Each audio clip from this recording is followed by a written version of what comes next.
Supreme কোর্টের নির্দেশ মেনে কাল থেকে এসআইআর প্রক্রিয়ার চূড়ান্ত যাচাই পর্ব শুরু করবেন জেলা ও অন্যান্য আদালতের বিচারকেরা। কলকাতা হাইকোর্টের প্রধান বিচারপতি নিযুক্ত জুডিশিয়াল অফিসাররা শুরু করবেন এসআইআর প্রক্রিয়ার চূড়ান্ত যাচাই পর্ব। আজ কলকাতা হাইকোর্টে ভার্চুয়াল বৈঠক। জেলা ও অন্যান্য আদালতের বিচারক ও জুডিশিয়াল অফিসারদের ট্রেনিং এর জন্য এই ভার্চুয়াল বৈঠক। দুই প্রতিনিধি আমার সঙ্গে এই মুহূর্তে রয়েছেন, একদিকে সুদীপ্ত আচার্য, অন্যদিকে অনির্বাণ বিশ্বাস। প্রথমে সুদীপ্তর কাছে যাব। সুদীপ্ত, এই ভার্চুয়াল বৈঠকে কারা কারা রয়েছেন?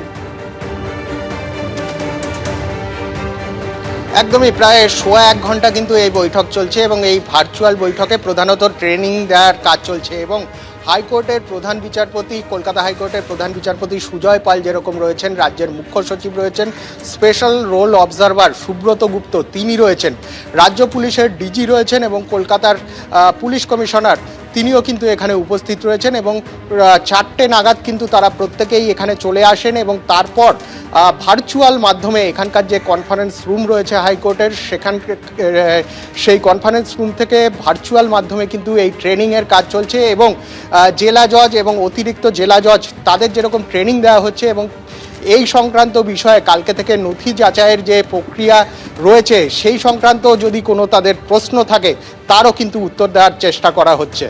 একদম সুদীপ্ত, তুমি আমাদের সঙ্গে থাকো। অর্থাৎ সুপ্রিম কোর্টের নির্দেশে আগামীকাল থেকে এসআইআর এর কাজ শুরু করতে চলেছেন জুডিশিয়াল অফিসাররা। তার আগে প্রস্তুতি একেবারে চূড়ান্ত পর্যায়ে, তাই তো অনির্বাণ?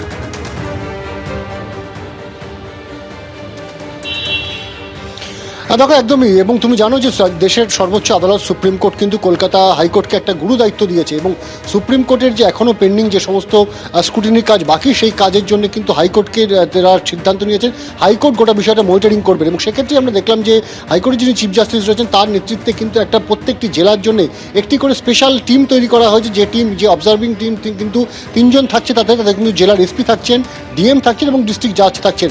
এরা কিন্তু এই গোটা যে স্ক্রুটিনি পর্ব সেই স্ক্রুটিনি পর্বে কিন্তু একদম অবজারভেশনে রাখবেন। কোথাও কোনো যদি ত্রুটি হয়, কোথাও কোনো যদি প্রশ্ন হয়, সেক্ষেত্রে কিন্তু তারা তাদের রায় বা মতামত দিতে পারেন যাতে গোটা প্রক্রিয়াটা অত্যন্ত সুষ্ঠুভাবে হয় সে কথা মাথায় রেখেই কিন্তু এই যে ট্রেনিং সেশন সেই ট্রেনিং সেশন কিন্তু চলছে। কিন্তু যেটা সবচেয়ে গুরুত্বপূর্ণ বিষয় যে কমিশনের তরফে কিন্তু এখনও পর্যন্ত স্পষ্ট করে বলা হয়নি যে ঠিক কত সংখ্যক মানুষ তাদের নাম কিন্তু এখনও পর্যন্ত স্ক্রুটিনির তালিকায় রয়েছে এবং স্বাভাবিকভাবেই যে সংখ্যক মানুষ রয়েছে 28 তারিখ যদি তালিকা প্রকাশ হয় তাহলে কত সংখ্যক মানুষের নামই 28 তারিখের মধ্যে তোলা সম্ভব হবে এবং তার পরবর্তী সময় যেটা কমিশনের তরফে বলা হয়েছে যে যদি 28 তারিখের যে তালিকা প্রকাশ হবে সেখানে যদি নাম তোলা নাও যায় পরবর্তী সময় সাপ্লিমেন্টারি যে লিস্টগুলো আসবে সেই সাপ্লিমেন্টারি লিস্টে কিন্তু এই নামগুলো অন্তর্ভুক্তি হতে থাকবে।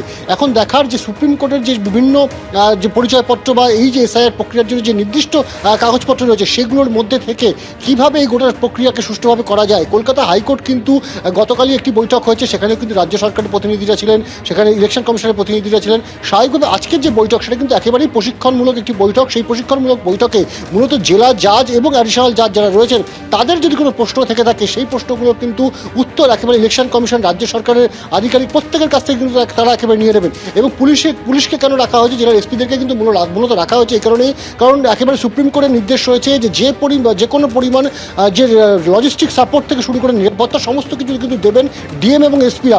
স্বাভাবিকভাবে যে মনিটরিং কমিটি রয়েছে তারা যেমন একদিকে এই জাজ, অ্যাডিশনাল জাজদের যে যদি কোনো প্রশ্ন থাকে তার উত্তর দেবেন, তারা যদি কোনো সমস্যায় পড়ে স্ক্রুটিনি পড়বে সেগুলো যেমন তারা সেখান থেকে নতুন মতামত দেবেন। তার পাশাপাশি ডিএম এবং এসপি তারা কিন্তু একদিকে নিরাপত্তার বিষয়টি দেখবেন এবং অন্যদিকে কিন্তু লজিস্টিক্যাল সাপোর্ট এই জাজ এবং অ্যাডিশনাল জাজদের যেটা প্রয়োজন এই স্ক্রুটিনি পর্বে সেই দিকটাও কিন্তু খতিয়ে দেখবেন। স্বাভাবিকভাবে আজকের এই যে ট্রেনিং পর্ব সেটা কিন্তু অত্যন্ত গুরুত্বপূর্ণ।